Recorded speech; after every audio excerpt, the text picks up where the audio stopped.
Hey everyone, welcome back. It's time for another deep dive into something truly fascinating. I'm excited for this one. Me too. Yeah. We're tackling this big question, right? The whole idea of finding meaningful works, like not just a job, but something that really lights you up, makes you feel like you're making a difference. Yeah, it's a question that I think almost everyone grapples with at some point in their lives. Totally. So for this deep dive, we're turning to a talk called I Have a Work for Thee. Oh, I've heard of that one. Uh, It's by Elder John C. Pingree Jr., right? that's right, from back in 2017. Now, I know the title might sound a bit, well, religious, but trust me, the ideas here are universal. Anyone can use them. hmm It's about uncovering those core principles that can help us all discover our purpose. You know what strikes me about that title? It's so direct. Like it's a personal invitation. It speaks to that longing we all have to be a part of something bigger than ourselves, to know that we matter. Right. And Pingree doesn't beat around the bush. He comes right out and says it. Every single person, and yes, that means you listening right now, has a unique and important role to play in the world. I love that. He doesn't say just a select few or the chosen ones, but everyone. It's such an empowering message. It really is, Yeah. because so often we get caught up in this idea that making a difference requires, you know, grand gestures or achieving some crazy level of success. Right, like you have to be famous or wealthy or have some extraordinary talent to truly make an impact. Exactly. But Pingree is saying something way more profound. He's saying that each of us, simply by being who we are, has something invaluable to offer. It's about recognizing that our individual experiences are a unique set of skills and passions. They're not just random quirks. They're Right. actually key ingredients in this grand recipe of life. I love the key ingredients in the grand recipe of life. Okay, so how do we start figuring out what our unique work might be? Well, Pingree lays out these four guiding principles. Their principles. Okay, I'm all ears. All right, so the first one is to focus on others. Focus on others. That sounds kind of familiar. Yeah, it's a common theme you hear a lot. But Pingree gives it this interesting twist. He encourages us to shift our perspective from what's in it for me to how can I use my talents and resources to serve others. Okay, so it's not just about being nice. Yeah. It's about actively seeking out ways to make a difference in the lives of others. Exactly. It's about bringing that service-oriented mindset into every decision we make. Where do we choose to live? What kind of career do we pursue? How do we spend our time and energy? Are our choices aligned with our values and our desire to make a positive impact? I see. So it's about aligning our actions with our desire to make a difference. Can you give me an example of what that might look like in real life? Absolutely. Pingree tells this incredible story about a man named Girish Gaymeyer. Girish Kumar. Yeah, he's from Nepal originally, but he ended up moving to Utah. Okay. And then get this. When a large wave of Nepali refugees arrived, Girish found himself in this unique position to help. Because he spoke the language and understood the culture. Exactly. He really stepped up. He translated the Book of Mormon into Nepali.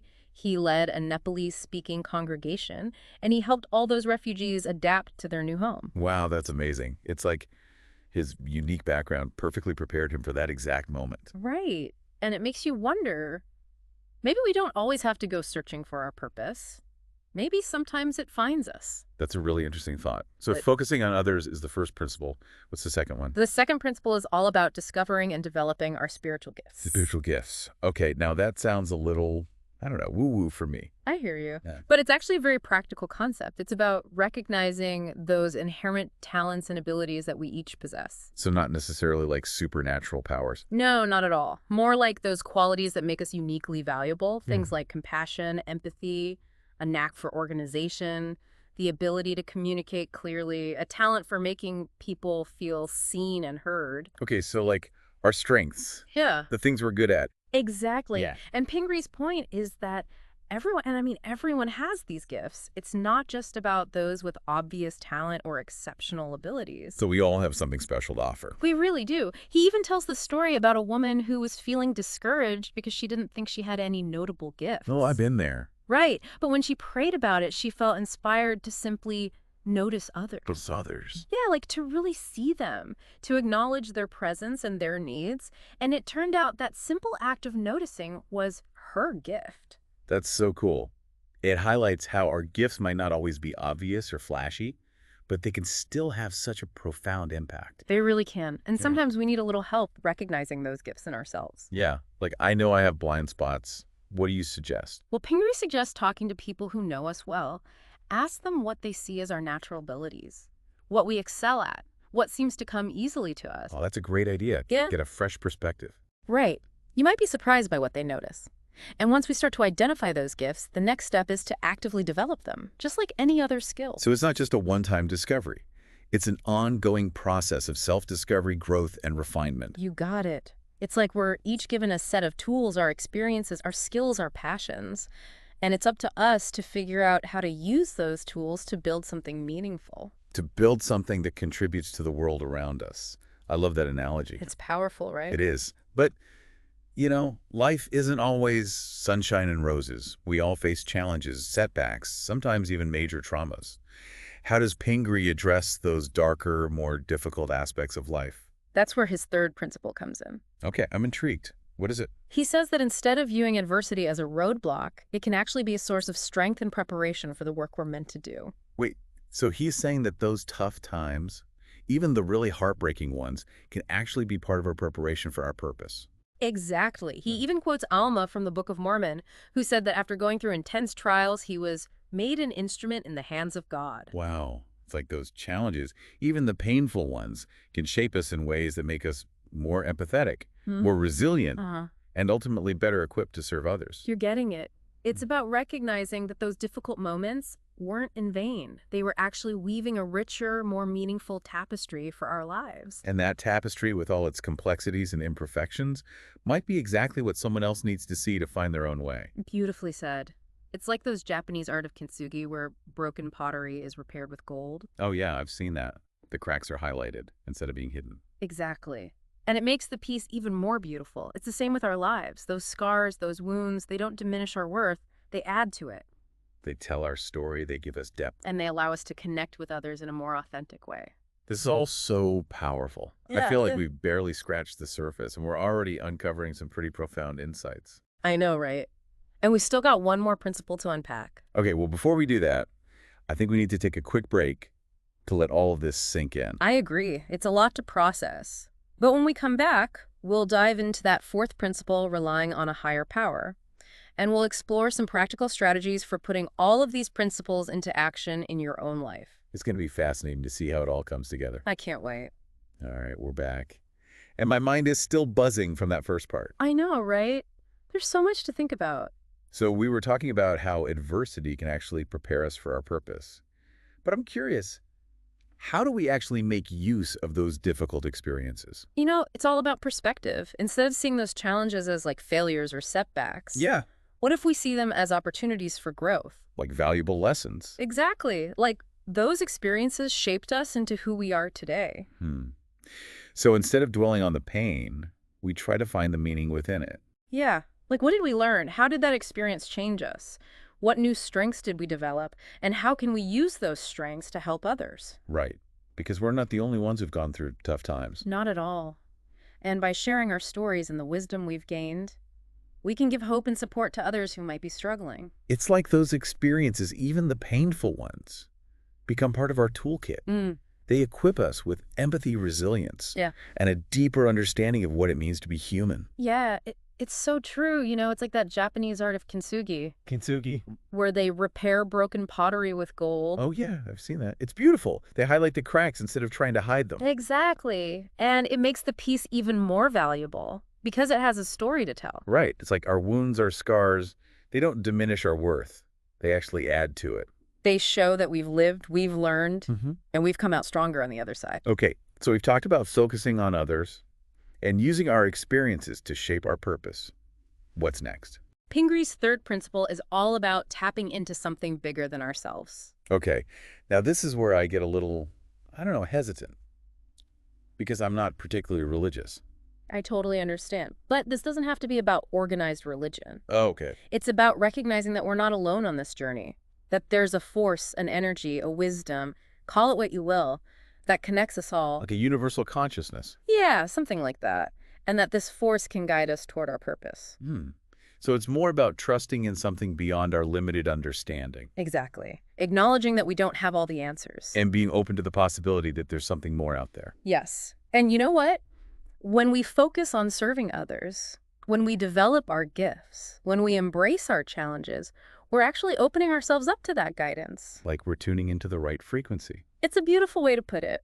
And sometimes the guidance comes in the most unexpected ways. So how do we actually tap into that guidance, that higher power, whatever we choose to call it?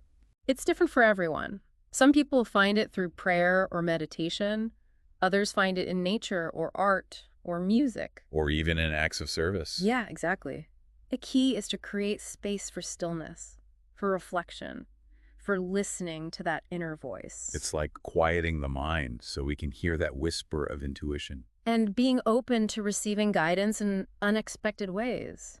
Maybe through a chance encounter, or a book we stumble upon, or a sudden burst of inspiration. It's like those synchronicities that happen when we're on the right path. That's a great way to describe it. Pingree emphasizes that when we sincerely seek guidance, we will receive it. But it might not always be in the form we expect. Right, but it will always be there, nudging us in the right direction. Okay, so now for the big question. What about all those obstacles that get in the way? Yes. Pingree talks about three main obstacles: sin, distractions, and discouragement. Okay, sin sounds a little intense. I know, but it's not necessarily about religious rules. Okay, so what does it mean in this context? It's about those choices we make that go against our values, that harm ourselves or others. Like when we're not being true to ourselves. Exactly. And those choices create a disconnect between who we are and who we want to be. And they can make it harder to hear that inner guidance. You got it. It's about aligning our actions with our values. Living with integrity. Yes. And when we do that, we create a sense of inner harmony that allows us to be more receptive to that guidance.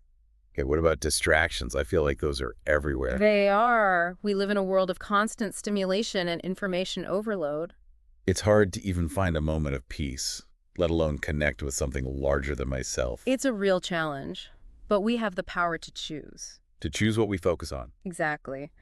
We can create boundaries, set aside time for silence and reflection, and prioritize those activities that nourish our souls. So it's about being intentional with our time and energy. Yeah, making conscious choices about what we allow into our lives. Okay, and then there's discouragement. Ugh. I'm very familiar with that one. We all are. It's those feelings of doubt, inadequacy, fear that can really hold us back. It's like that little voice in my head that says, who are you to think you can make a difference? That's the voice of self-doubt. And it can be so loud, but we don't have to listen to it. How do we silence that voice? With self-compassion. Oh. Remembering that we're all works in progress. It's okay to make mistakes. Exactly. And it's about celebrating our progress no matter how small it may seem. Like every step forward is a victory. Yes. And those small victories build momentum. They give us the strength to keep going, even when we face setbacks. Okay, so we've talked about the obstacles. Yeah. But what are the people who do achieve extraordinary things? How do we explain their success? Pingree reminds us that even those who accomplish great things, they started somewhere. They weren't born superheroes. Right. They had moments of doubt. They faced challenges. They had to learn and grow along the way. But they had something else too. A deep belief in their purpose, a willingness to step outside their comfort zones, and a commitment to using their gifts to serve something larger than themselves. So it's not about having some grand plan or being exceptionally talented.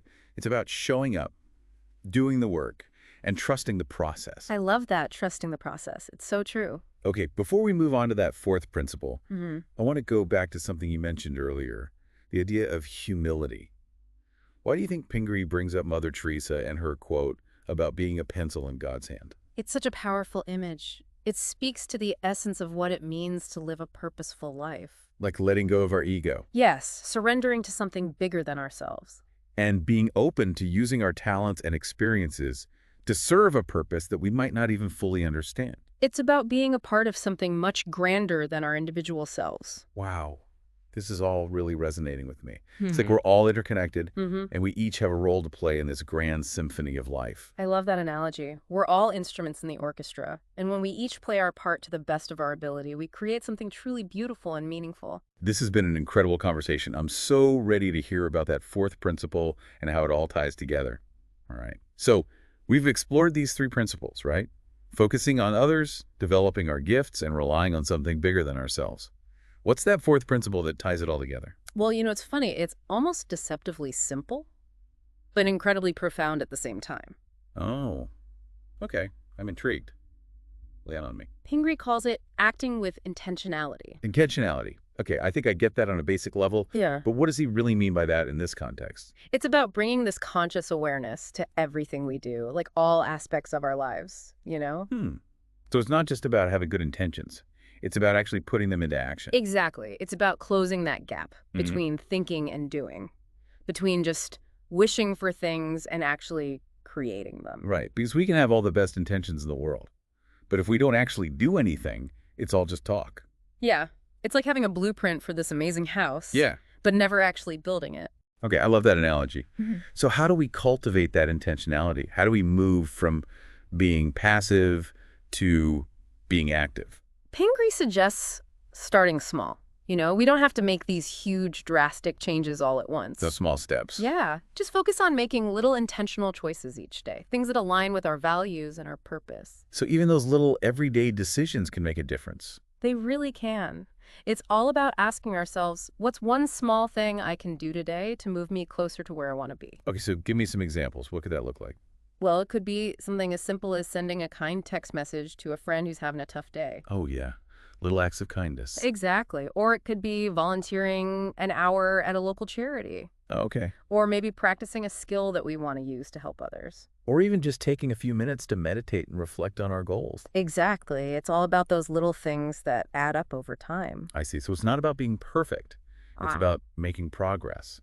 And the more we make those intentional choices, the more momentum we build. And you know what happens then? Right. We start to see the impact we're having. We feel a sense of purpose. And that motivates us to keep going. It's like a positive feedback loop. Action leads to inspiration, which leads to more action. You got it. And it's amazing what can happen when we get that ball rolling. We start to attract the right opportunities, the right people, the right resources. And that's where humility comes in. We might be the ones taking the action, but we're not doing it alone. Right, like we're co-creating with something bigger than ourselves. Exactly. Whether we call it God or the universe or just the interconnectedness of all things, there's a force that's working through us. It's like we're all instruments in this grand orchestra. I love that image. And when we each play our part with passion and intentionality, we create something truly beautiful and harmonious.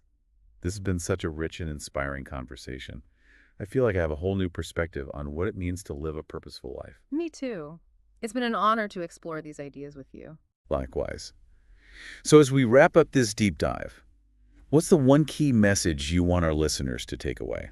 I want them to remember that they already have everything they need to make a difference in the world. We all have unique gifts and talents. It's exactly. And it's not about finding our purpose. It's about living it every single day. Through those small, intentional choices. And by trusting that we're not alone on this journey. There's a force that's guiding us, supporting us, and helping us to create a better world. Beautifully said. So to all of you listening out there, keep diving deep, keep exploring, and keep making a difference. We'll be back soon with another deep dive into something truly fascinating. Until then, take care.